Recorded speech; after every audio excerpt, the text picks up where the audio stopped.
बच्चों, circle point channel पर आप सबों का स्वागत है। 10 के डोज में आज रविवार को हम लोग प्रत्येक दिन अभी 3 संडे से लगातार अनुच्छेद देख रहे हैं। तो अनुच्छेद हम लोग 10 से 12 अनुच्छेद आज लिए हैं, जो कि आपके परीक्षाओं के लिए काफी महत्वपूर्ण रहेगा।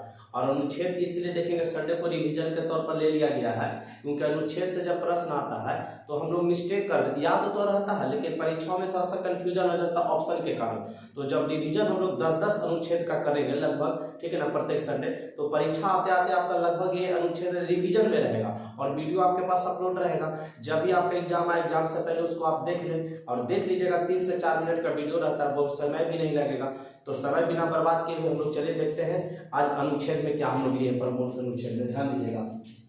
प्रमुख अनुच्छेद है टॉपिक हम लोग का 48 के पहले आप लोग जाकर प्ले लिस्ट से प्रमुख अनुच्छेद आप निकाल लीजिएगा। 10 के डोज में आपको वहां पर मिल जाएगा। इससे पहले ध्यान दीजिए, अनुच्छेद 48 में देखेंगे क्या कहता है। अनुच्छेद 48 में कृषि और पशुपालन का संगठन, कृषि और पशुपालन का संगठन कितना अनुच्छेद में कर सकते हैं? अनुच्छेद 48 में। अनुच्छेद 48 में कृषि और पशुपालन का संगठन दिया गया है।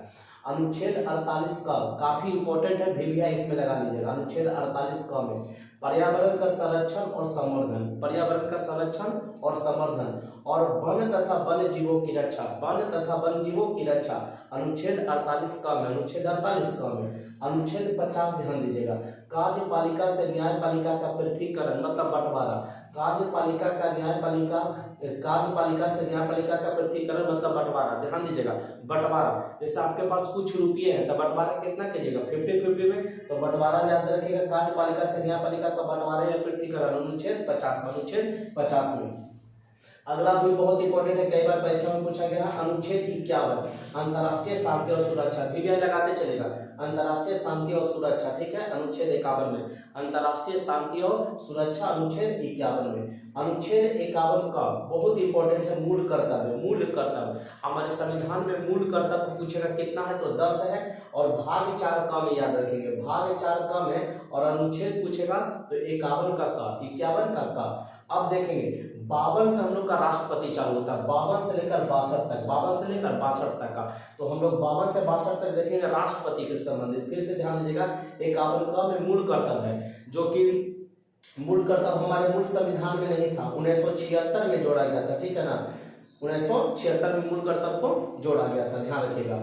अब अनुच्छेद 52 में आ जाइएगा। अनुच्छेद 52 में है राष्ट्रपति। अनुच्छेद 52 में क्या है? राष्ट्रपति है। पूछेगा कि राष्ट्रपति किस भारत के एक राष्ट्रपति होंगे, कौन अनुच्छेद में? तो अनुच्छेद 52 में। भारत के एक राष्ट्रपति और किस अनुच्छेद के द्वारा? तो अनुच्छेद 52 के द्वारा। अनुच्छेद 53 ध्यान रखिएगा, संघ की कार्यपालिका शक्ति, संघ की कार्यपालिका शक्ति किसमें होगी? तो राष्ट्रपति में ही होगा। एकदम इंपॉर्टेंट है, याद रखेंगे, संघ की कार्यपालिका शक्ति, संघ की कार्यपालिका शक्ति अनुच्छेद 53 में किसमें निहित होगा? तो राष्ट्रपति में, संघ की कार्यपालिका शक्ति।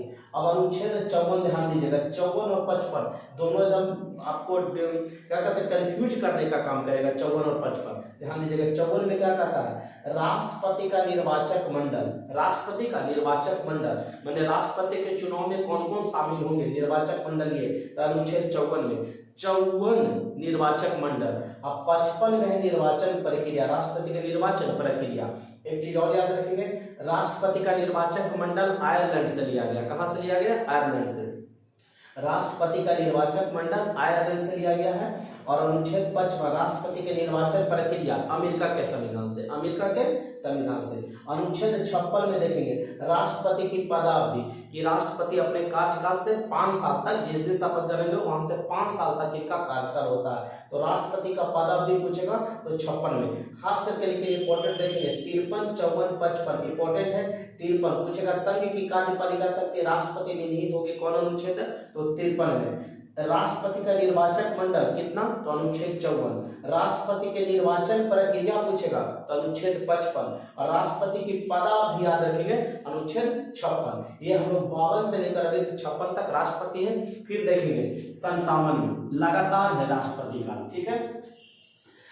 अनुच्छेद 57 में राष्ट्रपति पुनः निर्वाचन के लिए पात्रता, मतलब एक राष्ट्रपति जो भारत के बनेंगे वो कई बार राष्ट्रपति बनने के लिए उनको पात्रता दिया गया है। ऐसी कोई संविधान में चर्चा नहीं कि आपके राष्ट्रपति कितने टर्म के लिए बनेंगे, लेकिन अपवाद याद रखेगा अभी तक राजेंद्र प्रसाद ही, डॉक्टर राजेंद्र प्रसाद जो कि भारत के प्रथम राष्ट्रपति थे, वो 2 टर्म के लिए बने हैं। और उसके बाद अभी तक जो भी, जैसे अभी द्रौपदी मुर्मू जी है, एक कार्यकाल माने 5-5 साल का 1 टर्म पूरा किए हैं। लेकिन हाँ, एक व्यक्ति कितने बार राष्ट्रपति बनेगा ये संविधान नहीं बताता है। तो वहां पर लिखा गया कि राष्ट्रपति पुनर्निर्वाचन के लिए पात्रता वो योग है, लेकिन बने अभी तक बने नहीं है। सिर्फ एक ही व्यक्ति बने हैं, कौन? डॉक्टर राजेंद्र प्रसाद। बन सकते हैं लेकिन बने नहीं है, ऐसा नहीं कि दोबारा नहीं बन सकते। बने हैं सिर्फ एक राजेंद्र बाबू, उसके बाद अभी तक कोई बने नहीं है 2 बार लगातार।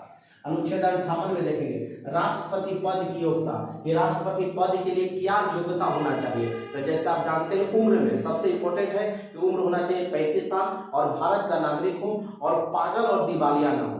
और एक चीज और याद रखेंगे, सबसे इंपॉर्टेंट पद की योग्यता में रखेंगे कि लोकसभा के सदस्य, लोकसभा सदस्य चुने जाने का जो भी पात्रता होता है, योग्यता होता है, वो उनके पास होना चाहिए। ठीक है, जो राष्ट्रपति पद की योग्यता रखेंगे। तो अनुच्छेद 58 में क्या है? राष्ट्रपति पद की योग्यता। अगला नंबर अनुच्छेद 59, राष्ट्रपति अपने पद के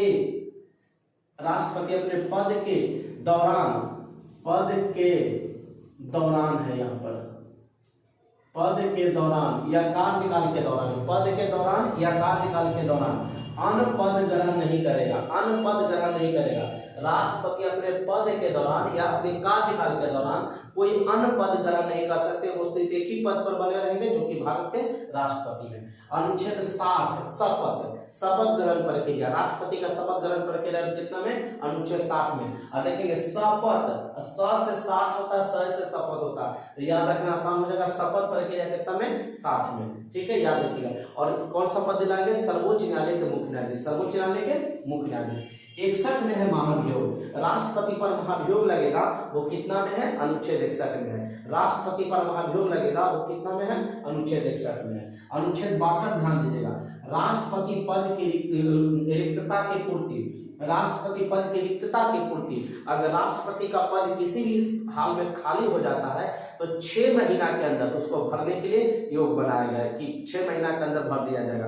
कहेगा राष्ट्रपति का पद खाली हो जाएगा तो अधिकतम कितने दिनों के अंदर उसको भर लेना चाहिए? तो 6 महीना के अंदर। ऐसे हालांकि ध्यान दीजिएगा, इनका पद एक समय के 1 सेकंड के लिए भी खाली नहीं रहेगा, क्योंकि जैसे ही राष्ट्रपति हटेंगे, कि जैसे मान लीजिए कि कार्यकाल समाप्त हो जाता है, तो कार्यकाल समाप्ति के समय में तो पहले से ही चुना के आ जाते हैं नए वाले राष्ट्रपति। लेकिन मान लीजिए अचानक मृत्यु हो जाए या पद से इस्तीफा दे दे, तो उस कंडीशन में तुरंत उपराष्ट्रपति जो है भारत के राष्ट्रपति का कार्यकाल देखने लगते हैं। माने इनका पोस्ट खाली नहीं रहेगा, लेकिन वो खाली अगर पोस्ट हो जाता है तो अधिकतम 6 महीना के अंदर इसको भर दिया जाना चाहिए।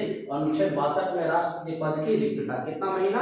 6 महीना। शपथ एकदम याद रखिए। महाभियोग प्रक्रिया कई बार एग्जाम में पूछा है। अनुच्छेद 61 में राष्ट्रपति अगर संविधान के नियम का उल्लंघन करते हैं तो उन पर महाभियोग लगता है, अनुच्छेद 61 के द्वारा। ठीक है, और महाभियोग प्रक्रिया को लोकसभा या राज्यसभा किसी भी सदन में पारित किया जा सकता है पहला।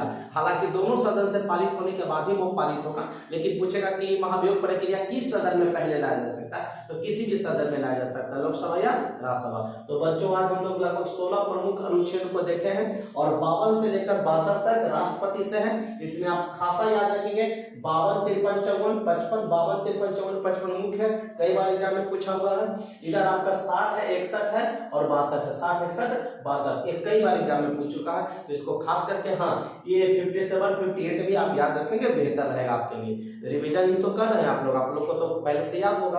तो मिलते हैं कल के वीडियो में। आज अनुच्छेद, आज संडे है, आज अनुच्छेद आप लोग याद कर लीजिएगा, छुट्टी का भी दिन है, और पहले के जो भी लेसन आप लोग का होमवर्क बाकी होगा आप उसको रिवीजन कर लीजिए, क्योंकि अभी आप समान समय में देखेंगे कि MTS है, बिहार पुलिस आने वाला है, बिहार दरोगा आने वाला है, तो सभी परीक्षाओं के लिए उपयोगी होगा। तो मिलते हैं कल के वीडियो में, तब तक के लिए जय हिंद, जय Bharat, best of luck, Vande Mataram.